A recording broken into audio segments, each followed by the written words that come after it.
Hi, this is Stan Bush. Hi, this is Stephanie Calvert. This is John Payne. This is Jack Hughes. Hey everyone, this is Britt Lightning from Vixen. Hey everybody, this is Prescott Niles. Hi, I'm Carrie Stevens. Hello, I'm Kofi Baker.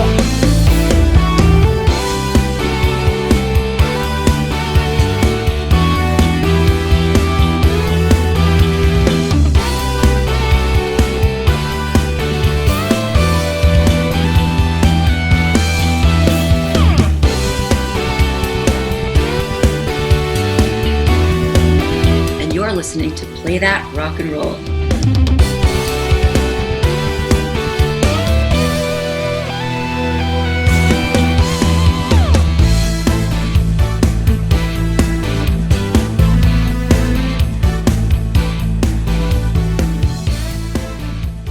This is not a test. This is Play That Rock and Roll. I'm your host, Joe K, and today we are celebrating. The Rock and Roll Hall of Fame just unveiled the names of this year's inductees, and included on this list, at long last, is Warren Zevon. And Warren will be inducted with the Musical Influence Award. Now, all of this came as a complete surprise, given that the Rock Hall snubbed Warren after he was nominated for the first time ever back in 2023. A year after that, I interviewed Chad Kushins about his book, Nothing's Bad Luck, The Lives of Warren Zevon. In that episode, we discussed the behind-the-scenes politics that have kept Warren out of the Hall for all these years. And, as luck would have it, I had just interviewed Chad again less than a month ago about his other rock biography. So I was the one who actually broke the news about Warren getting inducted to Chad. After texting about it for a while, we decided that we needed to record an emergency podcast episode to celebrate that Warren was finally getting in. Since this is a special occasion, I also reached out to another past guest, Anita Gevinson, who I interviewed last year about her relationship with Warren. Anita is a former radio DJ who dated and was even engaged to Warren back in the 80s. And she wrote about her experiences with him in her book, You Turn Me On, I'm a Radio. She immediately agreed to come back on the show for this celebration, and she also put me in touch with Warren's former road manager, George Gruel. George is a photographer, and he was also Warren's best friend back in the day. He published this book, Lawyers, Guns, and Photos, which includes some incredible pictures and stories from his time with Warren. George has been on my list to interview for a while now, so I am really happy he was able to join us here today. So today's episode is all about celebrating the news of Warren's upcoming induction, and to talk about why he is deserving of such an honor. George and Anita also share some absolutely hysterical stories about Warren, so you do not want to miss that. Finally, Anita opens the show by sharing her memories of singer-songwriter Jill Sobule, who tragically passed away recently. Jill was a friend of Warren's. They toured together a couple of times, and she recorded a cover of his song Don't Let Us Get Sick for the Enjoy Every Sandwich Warren Zevon tribute album. And one of her final posts on social media was celebrating the news that Warren was going to be inducted into the Rock and Roll Hall of Fame. You can find links to the books from all of our guests in the description below, and you can also find a playlist of song recommendations for listeners who are new to Warren or casual fans who might only know something like Werewolves of London. The point of this playlist is to serve as an entry point for new listeners who are curious about Warren's catalog, and it was put together by all of us in this episode. On a personal note, I need to say thank you to Chad, Anita, and George for being such wonderful guests. This was easily one of the most fun episodes we've ever recorded. And I also need to say thank you to my good friend and co-host Chris for joining as well. It was originally his idea to do a mini-series about Warren Zevon, but neither one of us ever thought it would go this far. But we are both very happy that it has. Our Excitable Boys episodes are posted in the description as well. So with that, here is our conversation with Chad Kushins, Anita Gevinson, and George Gruel about Warren Zevon being inducted into the Rock and Roll Hall of Fame.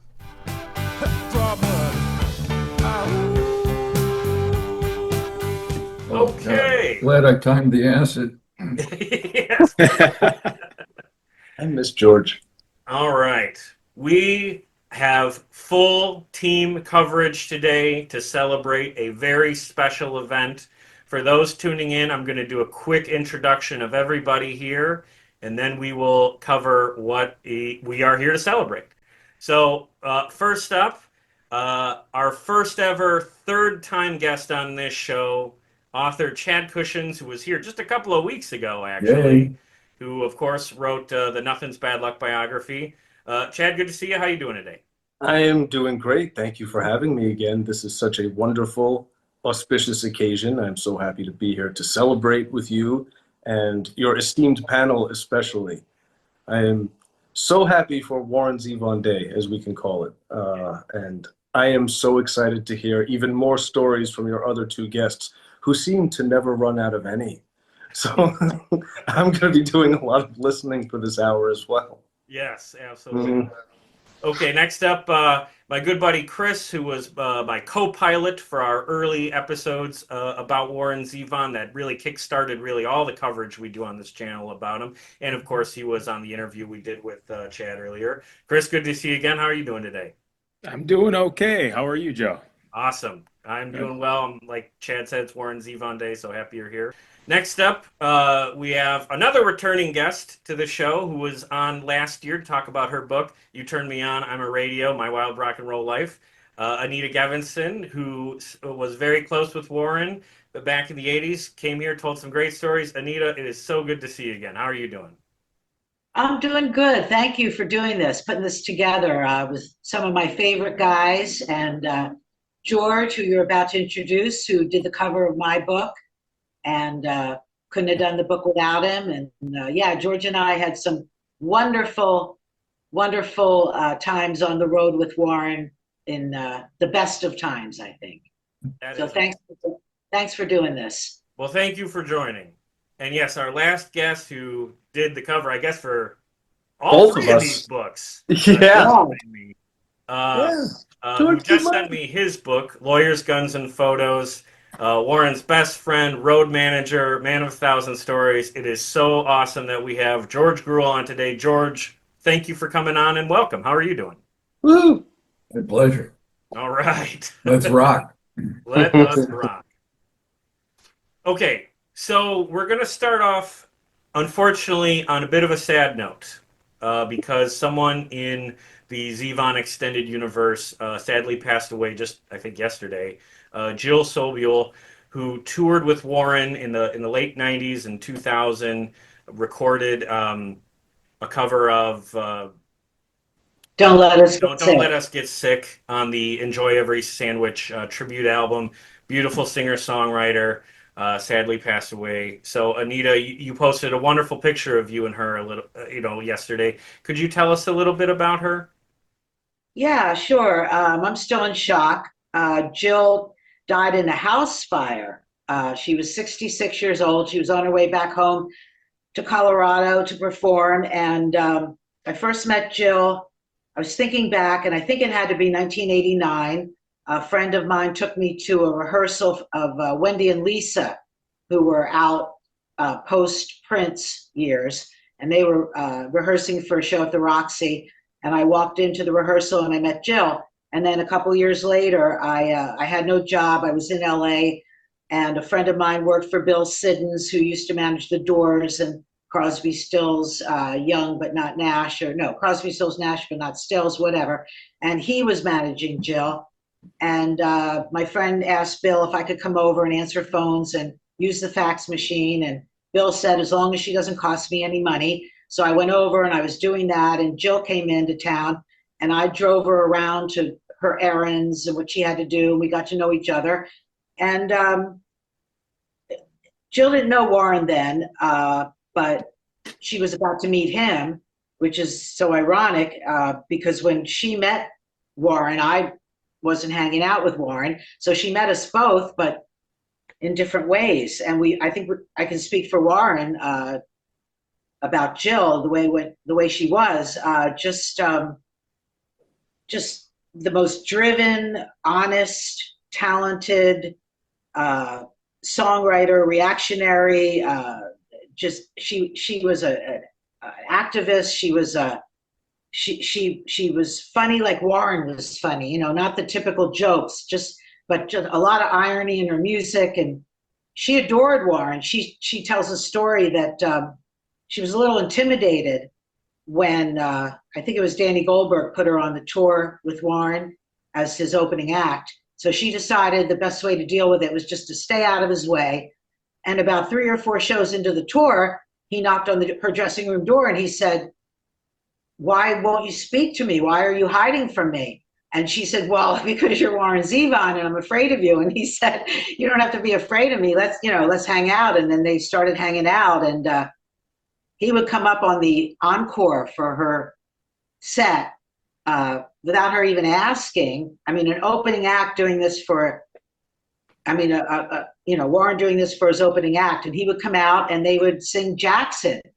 They would do Jackson. It's on YouTube, and it was hilarious. And then sometimes he would come out and sing "I Kissed a Girl," and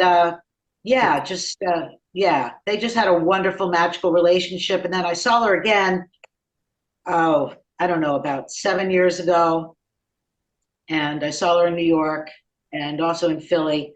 And her shows were they were magnificent. And she was a lot like Warren. She never stopped. She didn't let the fact that she didn't have a label sometimes or 50 people would show up. She didn't care about the size of the venue she played. She didn't care how many records she sold. She just kept doing it and loved her audience. And it's just so tragic. I just can't believe this is how it ended for her. I don't know any details about it, but I think she was staying in like an Airbnb situation or something. She would stay at friends' houses. I don't even know if she had an apartment. But I think it's good to talk about Jill as one of the many people who was influenced by Warren. And when we get to the talk about the musical influence category, which Warren has been inducted into, I think that she's definitely right on the list there. So it all comes together. But yeah, sad. No, I agree. Well said. And I looked on her social media. I saw she just came off a tour with The Fix. So yeah, she had dates booked. She was a working musician.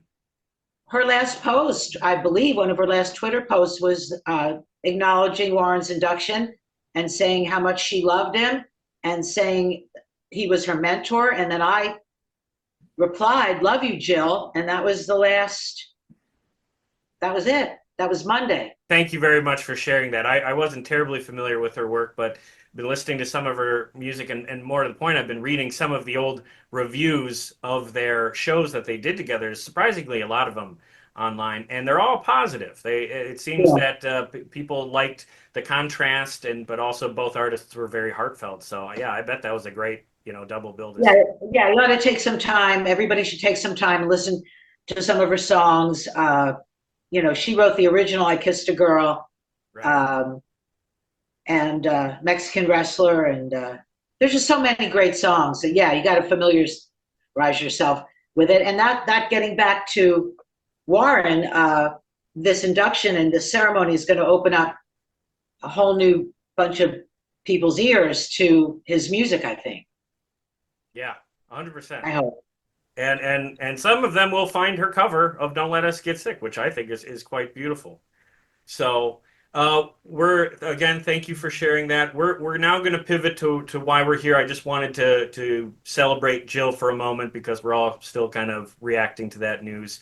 But we've gathered today here to celebrate our guy Warren Zevon. It's been officially announced that he will be inducted into the Rock and Roll Hall of Fame later this year. So the first question for everybody, and George, I'll start with you. Just what was your initial reaction to hearing the news? Was it a surprise, or what did you think? Fucking total surprise. And all of a sudden I'm looking, what? And people started sending me the same thing. I'm going, what? Man, is this a scam? No, it's real. So it was wonderful. Absolutely. Yeah. Did you think that they'd hallelujah? Just. Were you ever at one point thinking that it was never going to happen? No. Yeah. No. Yeah. He's so fucking good. Yeah. It was inevitable. Absolutely. Well, I'm glad they finally came to their senses. Chad, how I about think you? because Jan Werner's gone, basically. He was not fond of Warren. Right.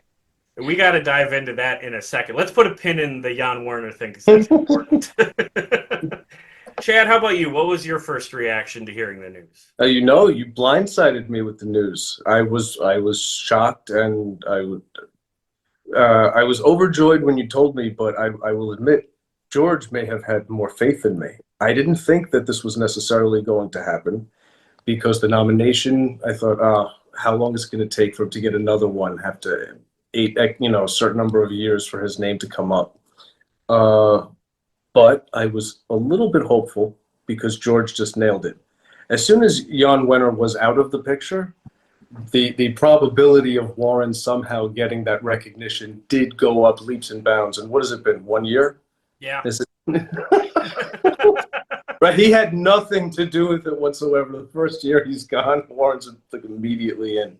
So yeah, it was a huge shock, but like it was the most pleasant surprise imaginable. I'm so happy that they made this particular exception for him. Really. Absolutely.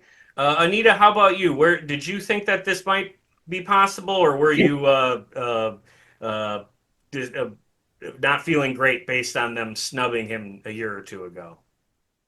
Well, when asked if I thought he would want to be in it at all, I always would reply that he would have loved to have been invited to the party, but I think he would have been equally happy not to go. But I revised my thinking on that, but I started to believe it because of Steven Van Zandt. Steven is on the committee. He's got a great deal to do with it now. And somebody challenged him on Twitter about Warren, and his response was, he's getting in. And that was, so that was right after he didn't get in last year. So when Steven said that, I started thinking, wow, maybe that is literal. Maybe he is. So yeah, but until it actually happened, I didn't believe it because they've made so many mistakes, and the state of the Hall of Fame is in such turmoil.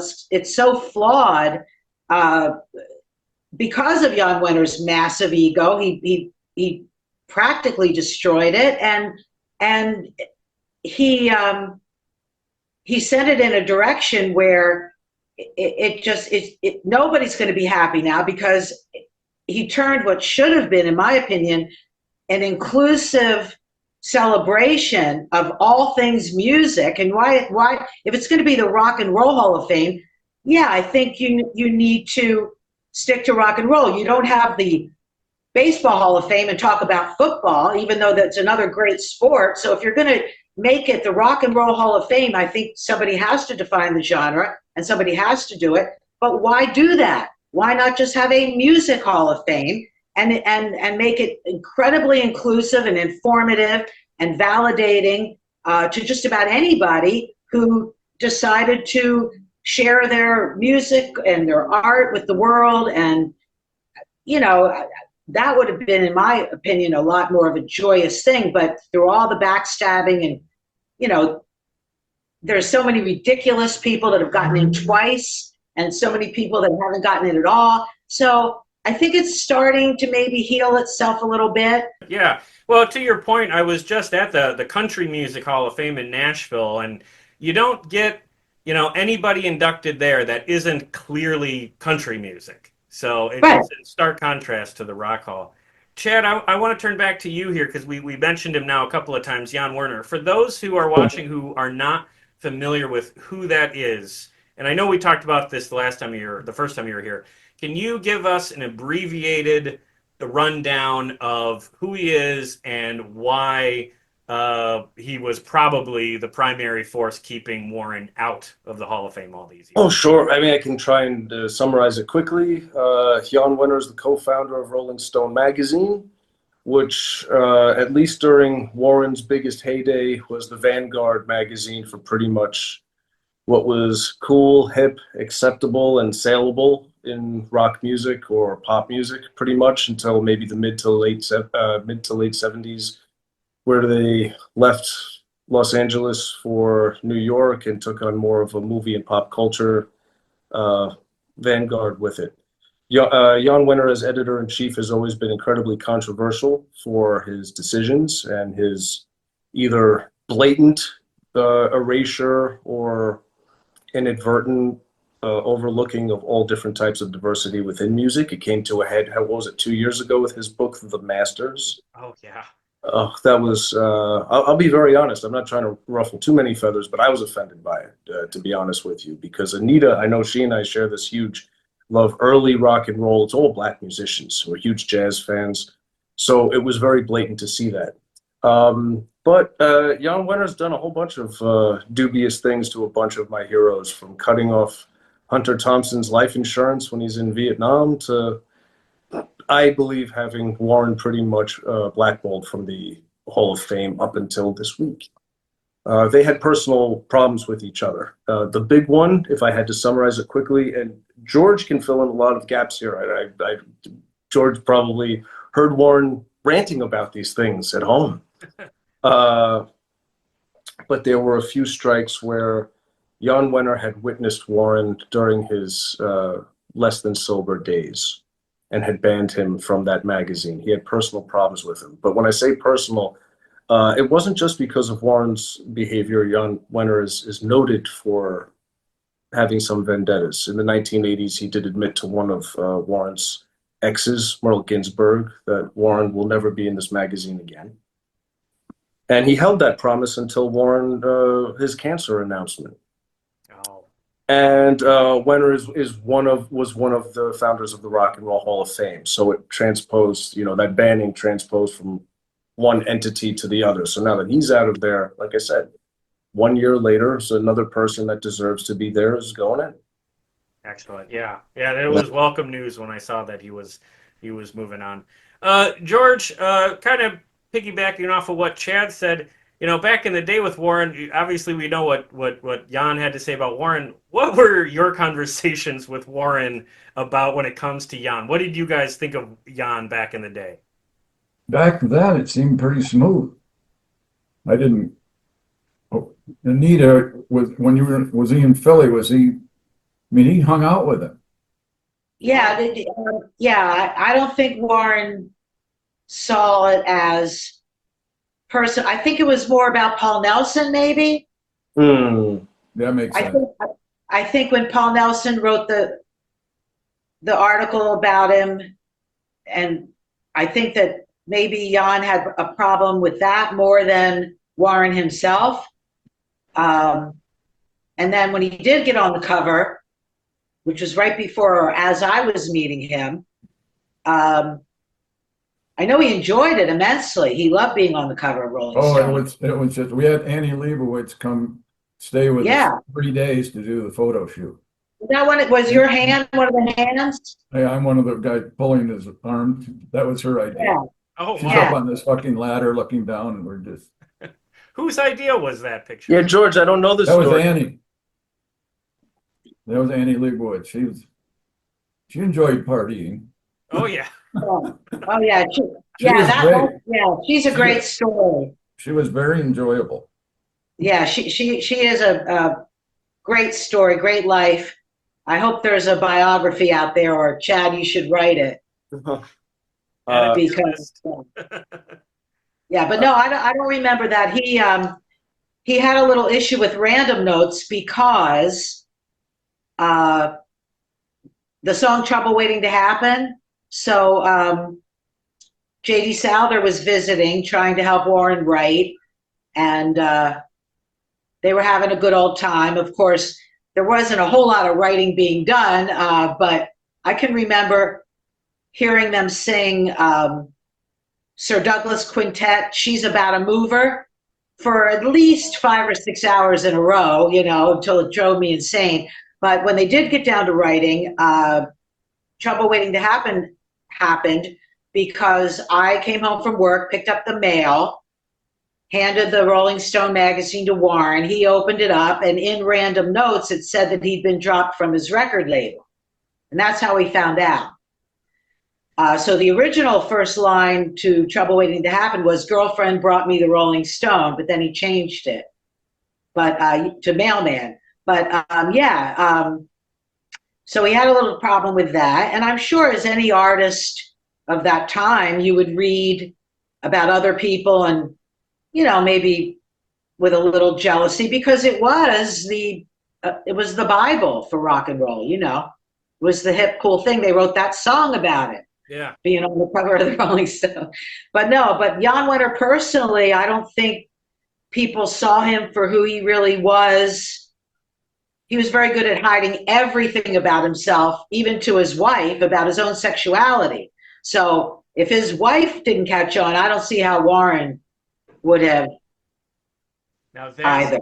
That's interesting to me, because I didn't realize it was like one-sided. I didn't realize that I thought it was like them butting heads, but Warren didn't even know that Jan was doing this behind his back. I don't think he had the balls to even be that guy. He just did it surreptitiously and through other ways. And I don't think people really knew why they couldn't get into why they could, even Mick Jagger, and because they were going to start that Rolling Stone in London, or was it Canada? Anyway, they were going to start one together. That's how Jan was handling the whole issue of naming his magazine after the band. He and Mick struck up a business deal. It went south. And then it was all John Lennon. You never saw Mick again until maybe, I don't know, Some Girls or something. Yeah. And that was the same. Yeah. So, yeah. Well, Anita, so on the subject of being inducted into the Rock and Roll Hall of Fame, going back to your career on the radio, this is something I've been thinking about for a while, is when you were on the radio, you heard so much music and you interacted with so many artists, some good and had radio hits, but some that were truly special. And obviously the Rock and Roll Hall of Fame, how it functions, isn't the best barometer for, telling one from the other. But in your estimation, what makes Warren an artist who's in that latter group? He's a guy who stood the test of time. He's not just a guy with a couple of fluke radio hits. He is deserving of something like a Hall of Fame. What is that aspect of his art that puts him a step above? Well, the scope of his writing, in the genius of the writing and the poetry, and in spite of not being on the radio, I think when I first met you, the first thing I asked you was, how do you even know about Warren Zevon?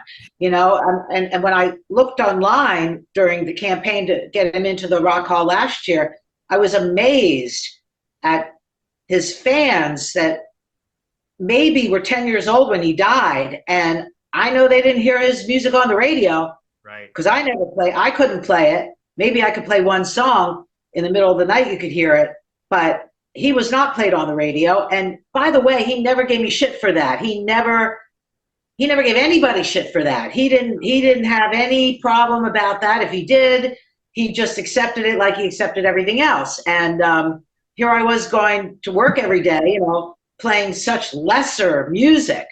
But the way he wrote songs, not everything, but because I think the pressure on him to complete an album was always there. And he would have 4 or 5 things that were just stellar, and then he would have to kind of fill the album, in my opinion, with some stuff that was still great and good to listen to and well thought out. But I often wonder if he was around today, how he would have exposed his music to the world and dropped his music at midnight, like Beyonce or something, and just put it out when he was ready. So he used to say to me, you get your whole life to make your first album, and you get 6 months to make the second one. And, he was under pressure to write.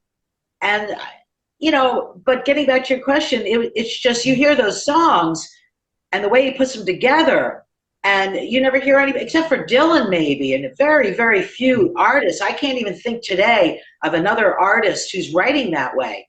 The poetry of it, how cinematic it was, the humor, and the way he could go from being so, using the big words, to writing a song like My Shit's Fucked Up. He could do both. And they were both brilliant. He could do that. And then he could write a song where you'd have to Google the word, Desperado Under the Eaves. I didn't know what an eave was. I thought he meant, I had no idea. I'm from Philly. We don't have eaves. I don't even think there's an eve in Philly. But, and brucellosis. There it is. Brucellosis. And of course, look at that song. He puts a word like brucellosis in a song.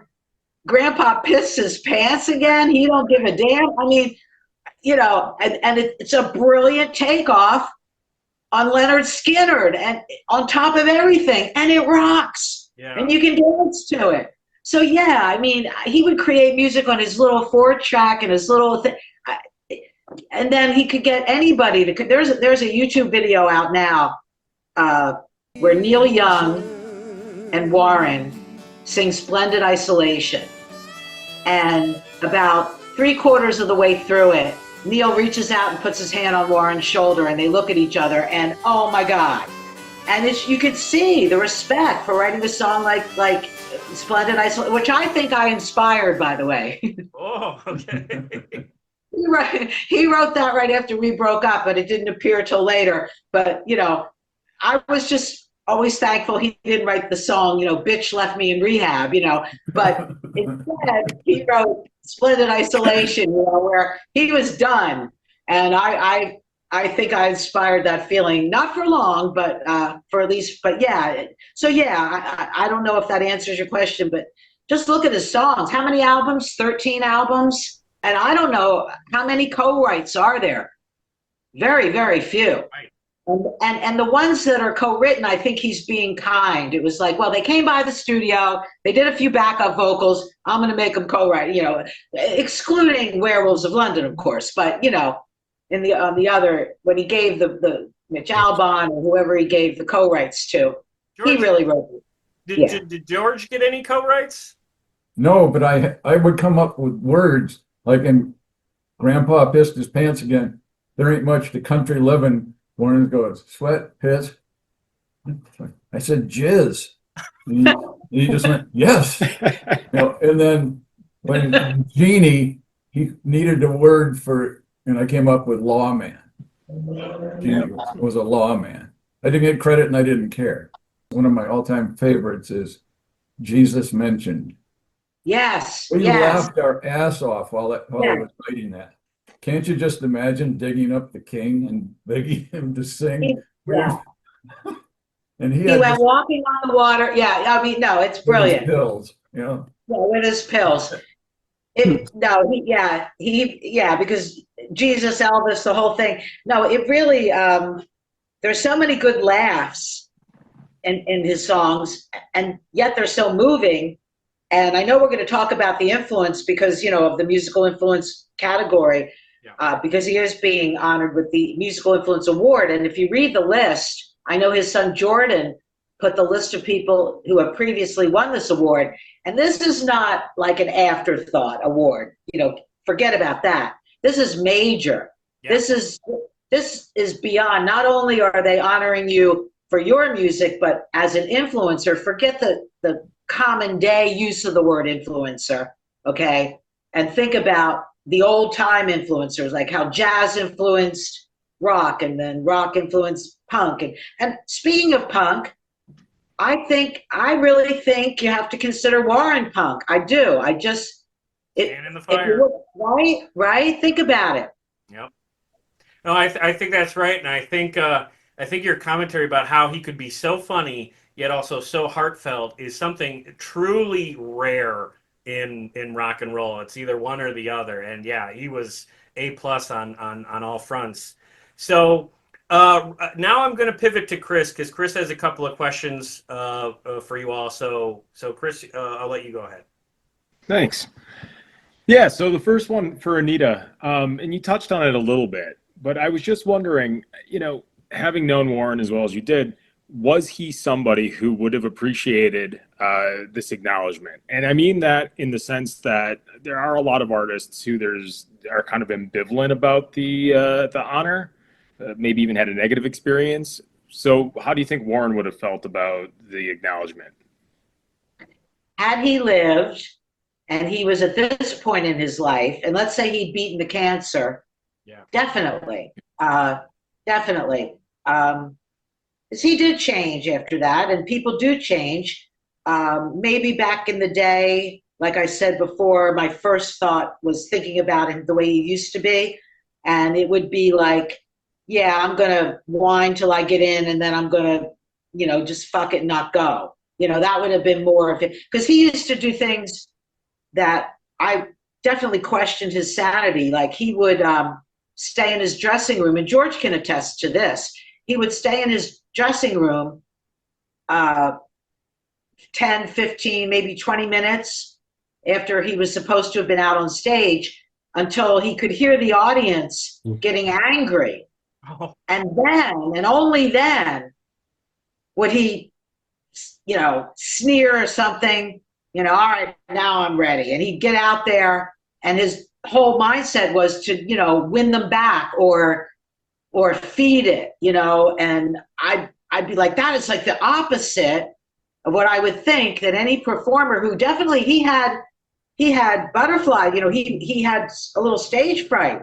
Whenever I hear that song, Stage Fright, I think of him. It's like they wrote that song for him, to get up and do it again. But the first night that he was going to be on Letterman, we were in the hotel room, and I had to go. I was leaving. I was getting on a train, go back to Philly, and I walked past the bathroom, and the door was cracked, and I looked in. He was on his knees praying. So I mean, For the toilet. Yeah, yeah. Nice. So I think in this present day, the way things are now, and our age now, and how we reflect and look back at everything, I think he would have been honored, and especially for what his kids thought and his grandkids.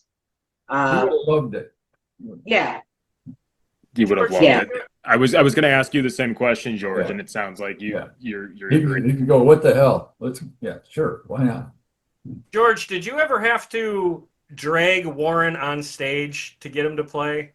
No, but we were handcuffed together. I don't know where that idea came from. I'd bring him on stage and release the Excitable Boy. I don't know why. I guess we were in some There's a video of it. Yeah, the MTV show. They were literally handcuffed, and he would bring him out. Yeah. And Warren would be like, his demeanor while you were handcuffing him, he'd be like, like a bull getting out of the starting gate, Getting ready to rock. We're going to unleash the Excitable Boy this evening. I am going to cut him loose for you. Rock and roll!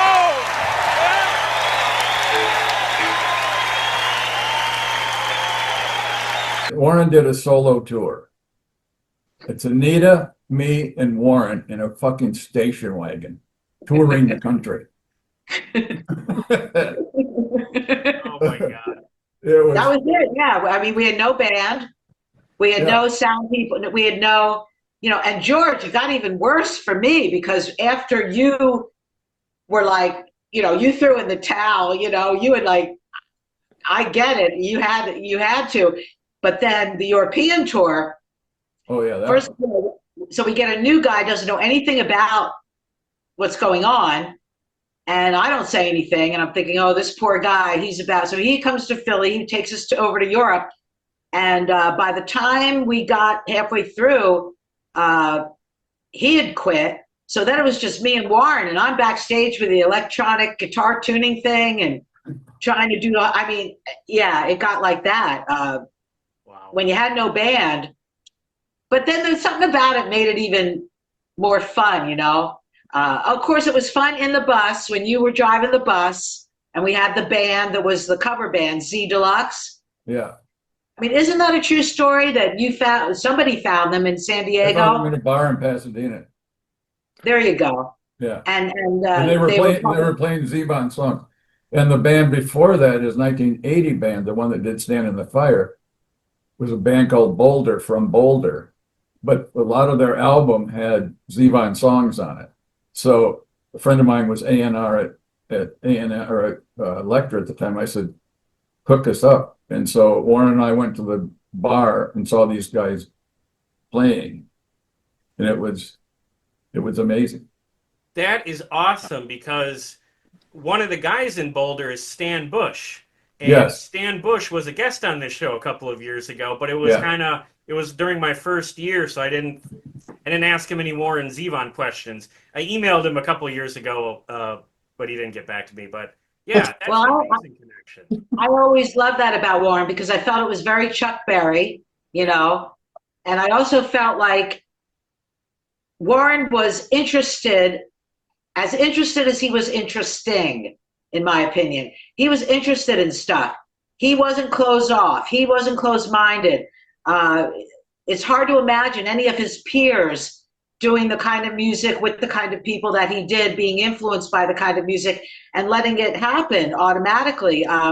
You know, I bought him a Ring magazine subscription for his birthday, told him about the fight I watched with my dad with Dooku Kim being killed. Yeah. He got into it. He wrote Boom Boom Mancini. You know, he went through my record collection. He loved Prince because of that. He did Raspberry Beret with REM, who he heard about from Andy Slater, but he heard about him from me because, you know, as a DJ, I was like, you got to work with these guys. And he would do it. He was open and he was interested, and he didn't put stuff down or think that the old way or the LA way was the only way, because he wasn't Angelino through and through, but he was his type of Angelino. He wasn't the Eagles type, you know, he wasn't that guy. He wasn't Jackson. He wasn't, you know, he wasn't that type. He was more of a transplanted guy that had different sensibilities. Chad, I had a question for you, and Anita touched on it a little bit. Yes, sir. But do you have any thoughts on the category he's being inducted under? Influencer versus performer specifically. I'm glad that you asked that. And also, I also want to give George something that he's forgetting as well. Before I answer that, if this is fair, you know, a little while ago, you asked if George got any copyright for songwriting. He's being very modest right now. He did get a check because he's a backup singer on a Don Henley album. Dirty Laundry. Oh. All right. I've gotten 23 grand from that. And it only started in 2017 because it all got computerized. So I get, the check was just cut on the 30th. They just, every year I get my dirty kick them when they're up, kick them when they're down check. Hell yeah.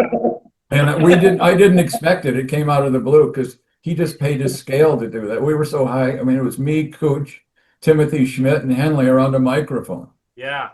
Oh, that's awesome. And Joe Walsh and Lukather on guitar? Yeah. All right, Joe did the we'll first put a pin solo in that. and Lukather did the second. That is awesome. Oh, But then Warren, I said I would just sing on Henley's. He goes, "You didn't ask me." And so if you notice, he is on a song there on the album. I have to interrupt now. This is a really important story. George is making it funny, but in 2017, he may not remember this. I was still writing the book, and George called me and he said, I just got a check out of the blue for a song that I was on for a Don Henley album 40 years ago. I just thought you'd get a kick out of this. And we both laughed about it. George called me and I was really excited, like, what could this possibly mean? And I did do the research for this. And Don Henley had to pay that out of pocket, which led to the lawsuit with Bob Krasnow that also added to the prevention of the Rock and Roll Hall of Fame. And I didn't know to look for that in the old Variety magazines and everything until he called me and told me about the royalty check that he had gotten for that song. So thank you, George. Yeah. Well done. Why Great not? story. It takes a village. And I gotta say, we're gonna put a pin in that because George, I need to have you back on this show because you have so many stories outside of Warren that are. He's got a lot, yeah. That's so great. That's so great. But all right, I'll let you go back, Chad. Go ahead. Okay, but for Chris's question though, Anita and I were talking about this at length. I think that the idea of the influence category makes perfect sense for someone like Warren. To be honest, two main reasons specifically. I mean, if you look at his career, not just his canon, his albums, this is someone who entered the world of rock and roll from a very, very young age, 16, And he did it because he was escaping a rather dysfunctional household. And remember, he had all the talents and abilities for classical music, but he was able to make money and support himself, even at a young age, by using his talents for jingles and rock and roll and pop songs. So as silly as it's going to sound, is he didn't really have the big positive male influence at home, but all of his mentors were these older producers and older musicians like the Turtles. They raised him when he was a kid. And rock and roll was kind of a salvation for him. So all the way until his last breath, this is a man who lived rock and roll. That in and of itself belongs in the Hall of Fame. If you are that pro your whole life. And the second, Absolutely. Yeah. It's true. He lived it. The second, and George knows this too. The second one is that aside from the fact that I'm slightly mushy watching these two talk with each other because I've interviewed both of them and now I'm hearing them share the same memories together, is I interviewed some of the younger musicians who opened for Warren. I didn't get to talk with Jill, but I did talk with one of the gentlemen from Boulder. And then later on in the 90s, on the Mr. Bad Example tour, there was a Canadian band called The Odds. And I interviewed the lead singer, Craig Northey. And across the board, every single younger musician that ever toured with Warren Zevon or shared a tour bus with him got tips on writing, got inspiration, got tough love. Craig had told me, he said he had his feet up in the tour bus, he was watching Miss Congeniality, and Warren comes back and he says, "You see this movie already?" I said, "Yeah." Said, "Why aren't you writing?" And then you see that every single person that was younger that ever worked with him, especially in his sober years, considered him either a mentor or the most positive possible influence. So on a personal level, I was told that he influenced a lot. On a broader spectrum, I think you see a lot of his approach, that do-it-yourself approach that epitomized his 90s work and his early 2000s work. That is every singer-songwriter I know who works at home, especially during COVID. If there is one artist who would have written a masterpiece during quarantine, it would have been Warren Zevon. Would have finished his symphony. Yeah. Thank you, George. That is actually a very valid point. With digital technology, with AI, with the abilities that he would have had in being home in quarantine, he might have actually finished his symphony. You're 100% correct. Yeah, I think that. Yeah. And you know, I think it makes more sense as a musical influence award than it does for a performer award, because he didn't have, it wasn't like it was Warren and this band. He didn't have a band. He was a solo artist, and he played classical piano and he played great guitar, but I think his influence is even greater than the performances he gave. And they were great, especially when George can tell you how hard he worked to get in shape, to learn to dance. And he went to ballets. He went head ballet lesson. I see the picture behind you. Yeah, he and that was something that most people wouldn't care about or even think about, but he was a great performer. But I think his influence, because I'm a DJ, I was making a list of songs that I think people should check out if they are questioning or they're curious about who might be influenced by him. And you can start with Jason Isbell and Amanda Shire's performance of Mutineer on Letterman. That's when I fell head over heels in love with Jason. That performance alone just shows you what they thought of him. And then you look at some of Jason's work, the honesty of it. And I mean, I don't know how you feel about Jason Isbell, but I think he comes close to being the type of songwriter that Warren was. And Margot Price, she sings this song called Country Road.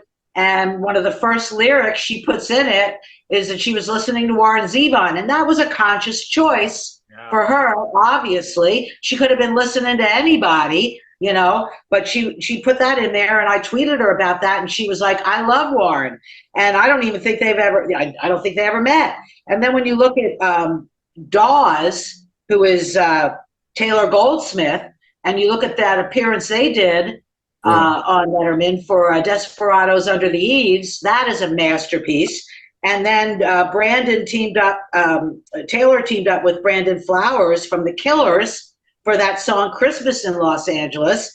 And one of the lines is Hold Me Tighter, Carmelita. And the whole song is like a Warren Zevon song on purpose. And there's a band called Lucero, looking for Warren Zevon's Los Angeles. That's a great song. And what do we say about Bob Dylan? I mean, when he wrote Murder Not Foul, he didn't just name check him. He wrote, looking far away down Gower Avenue. And did he not name his album Time Out of Mind, which is a phrase that Warren used accidentally like a martyr? Was that not, So, I mean, and I just scratched the surface, I'm sure. But yeah, so the Influence Award, yeah, definitely. Well put. Very well put. You've got the list.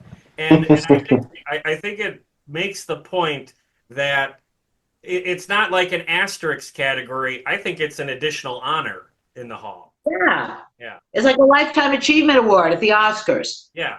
Overdue, by the way. Overdue, absolutely.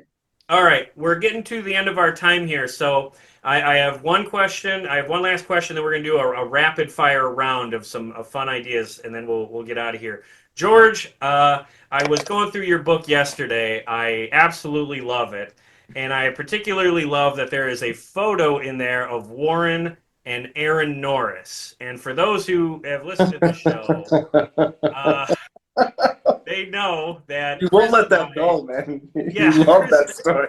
Love that story. I was just at a place that had a koi pond, and I took a picture of it and I sent it to Chris, and I said, I hope Aaron Norris isn't around here. So could you tell us a little bit about what happened between those two guys, and how did they end up in the pond? I think I told Chad about this, but It's about story. 4 a.m. Warren woke me up, said, "Come on, take me over to that motherfucker's house." Because he was an actor and he was in a movie with Kim Langford, and Warren had it built up in his mind that this guy was hitting on Kim. So he was going to take care of him. And I think he'd been watching too many mobster movies or something, but let's go over there. And so I started driving. I said, "You're going to get the shit beat out of you." Oh, fuck it. I'm going to do it. And so, but before we left, pre-cell phones and stuff, I called Aaron Norris, woke him up. I said, "Here's the address we're going to." It was some famous actress's house. I said, "This is the address we're going to. Help." And so Warren gets over, "God, get out here, I want to fight," which is pretty funny to think of in a way. And so they're going face to face, and Warren, here he is watching too many movies. He goes, and Michael's Italian, and Warren says, "I spit on your mother's grave." Oh, and Michael went fucking nuts. He had a hatchet. He had pushed Warren, he smashed and busted. Warren ended up getting new teeth at the dentist.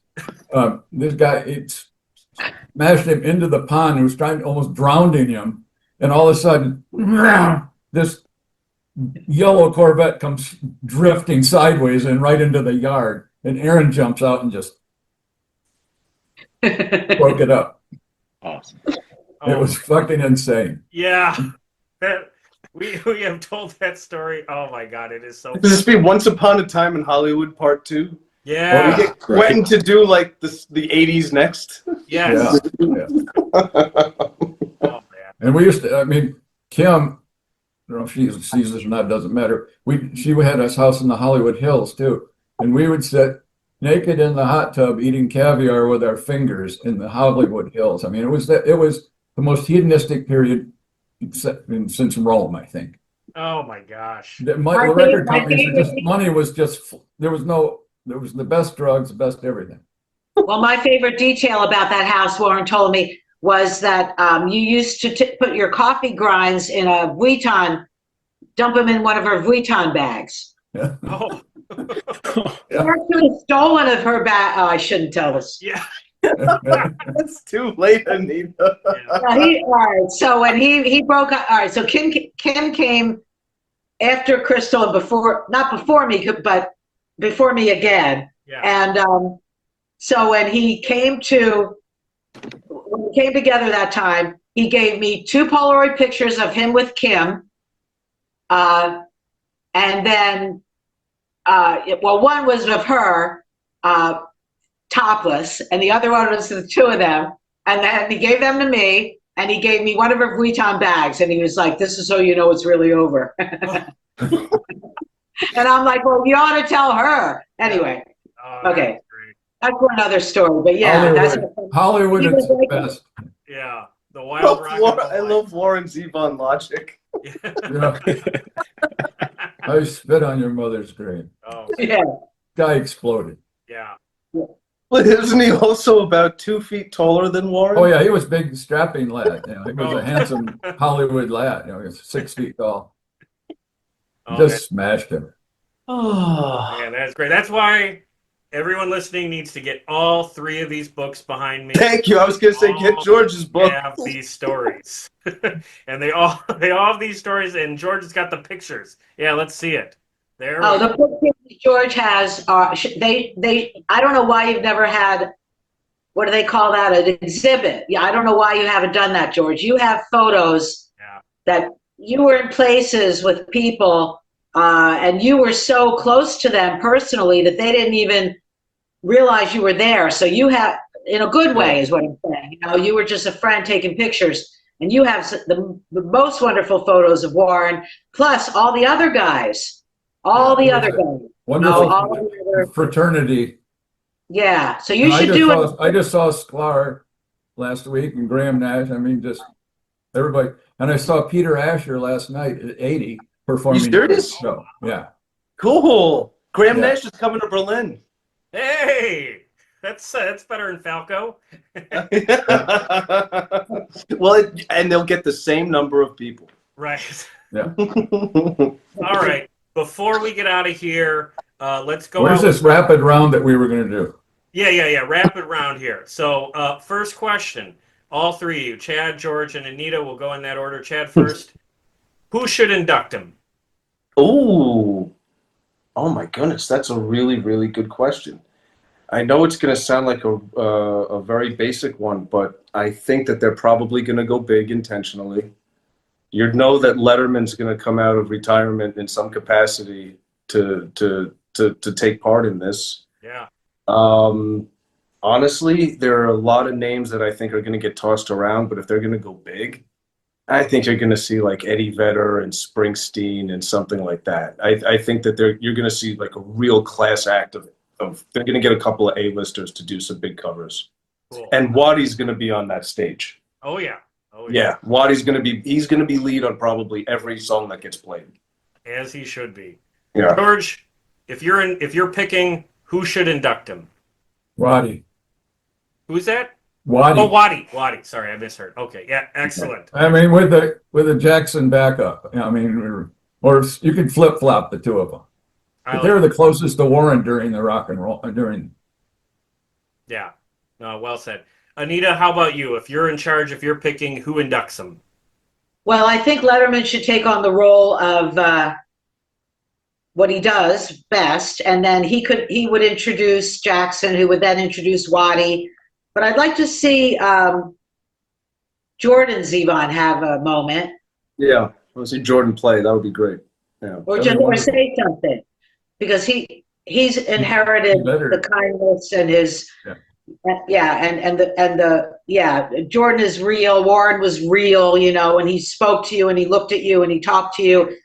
He didn't look past you to see if anybody more famous was behind. You know what I mean? He spoke, and I think Jordan's that guy. Yeah. So I think that would be good. I don't see how you couldn't acknowledge his daughter, Ariel. Right. So I think they should say something. They went through a lot with him as their dad, and they were very forgiving. So I think this is a big moment for them. But that's about it. I think Jackson and Waddy and Letterman, and you're right about Eddie Vedder performing, I think. I would like to see a band with Jackson, Springsteen, Eddie Vedder, Waddy, Cooch maybe. Kunkel and Sklar. Kunkel on drums. Well, basically do Immediate family. immediate family. Yeah, basically have the immediate family out there, but Vedder could be the singer. You think there's any room for the REM guys? Well, Michael wouldn't factor into it. I mean, in the back. Yeah, the other guys would show. I think they would show. Yeah. I think so too. Well, I would love it. I mean, I love REM. I love them to death. That's one of my bands, but yeah. We're getting overtime here, so I'm going to send us out with one last question for everybody here, all 5 of us. Because one thing about Warren is, now that he's going to be back in the news, there's going to be a lot of younger people, especially, who aren't familiar with him, or maybe only know Werewolves of London, and want to learn more about his music. So what I want to do is I want to go around the horn, and all 5 of us just name 3 Warren songs, not necessarily his best, just 3 Warren songs that you would recommend to somebody as an entry point who only knows Werewolves of London. So, Chad, I'll start with you because you're next to me. 3 songs that aren't necessarily his best, just 3 that you would give to somebody who says, I only know Werewolves of London. I think, well, thank you. That is a good question. There are 2, I can think of 2 off the bat where if someone were to hear them, I think you'd want to hear more.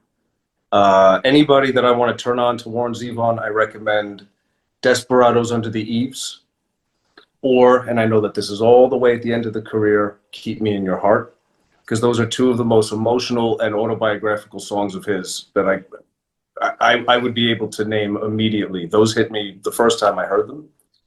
And then it would have to be something fun in the middle that really rocks. So it would have to be Lawyers, Guns, and Money or Boom Boom Mancini. It would have to be one of the 2 hard rockers to show this guy can do it all. Yeah. There you go. Excellent. George, how about you? Someone says to you, I only know Werewolves of London. What are 3 other songs I should look up?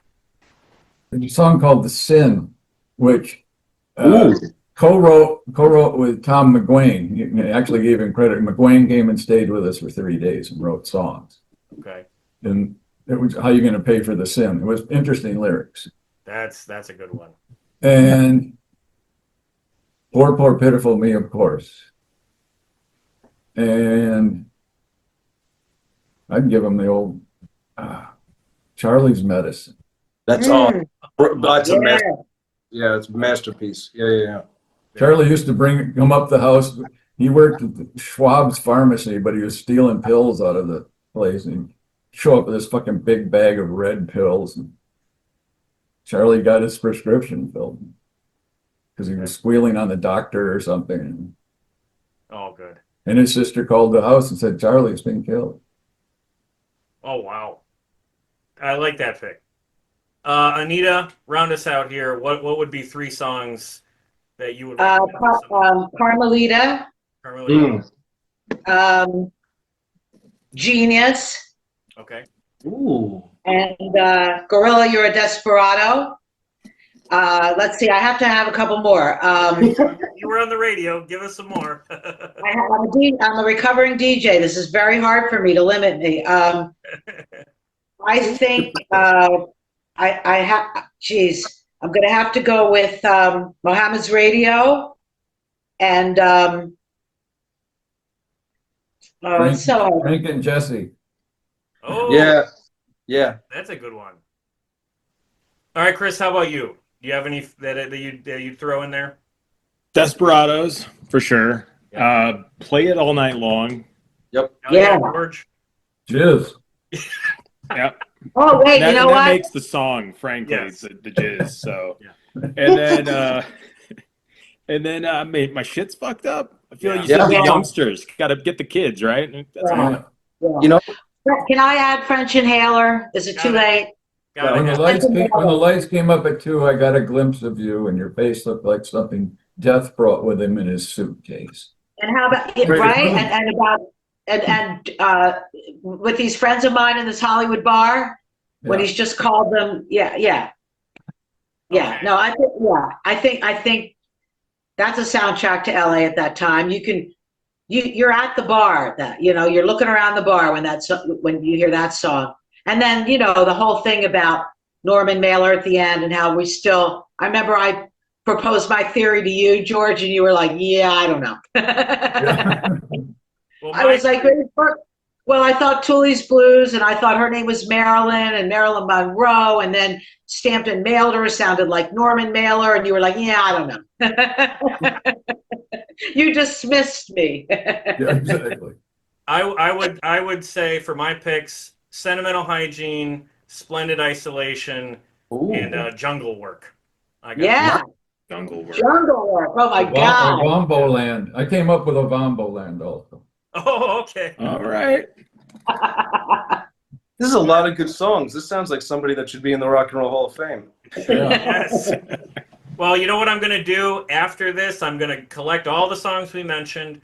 I'm going to put them on a Spotify playlist, and I'm going to put that in the description of this video. So That's cool. Yeah, anyone who's watching this who doesn't know Warren beyond Werewolves of London, we can start with the playlist we just built here. And when you do Lucero's, use the WXPN version, the live version of the DJ here. That's the better version, the World Cafe version. Absolutely. All right. Well, I think we've done well here. We are celebrating Warren Zevon Day, and unfortunately, I've got to call it now, but I just want to say thank you so much to Chad, Anita, and George for joining us today. Everyone watching should get their books. They are all awesome. Links to everything are in the description. Chris, good to see you again. Thanks for joining us. Yeah, man. Thank you for doing this. Well, thank you. Thank you so much, guys. Keep in Thank touch. you all. Everybody keep in touch. All right. Okay. Hey, thanks for listening. There's no shortage of great content out there, so you choosing to spend some time listening to this show means quite a lot. If you're so inclined, please give this podcast a 5-star rating and a positive review wherever you get your podcasts. And share our links wherever you can. Or mention this show to anyone you know looking for a podcast recommendation. All of this helps us out a great deal, and I appreciate it. You can connect with us on social media too. We are at Play That Podcast on Facebook, Threads, Blue Sky, and even TikTok. Or we are at Play That Rock and Roll on YouTube and Instagram. Please post a comment and say hello. Finally, Play That Rock and Roll is a proud member of the Pantheon podcast community. So if you're looking for more music podcasts beyond this one, trust me, start with Pantheon. You won't be disappointed. Otherwise, I appreciate any and all efforts you take to support us here at Play That Rock and Roll. Be sure to join us next time for more great music and stories from the world of classic rock.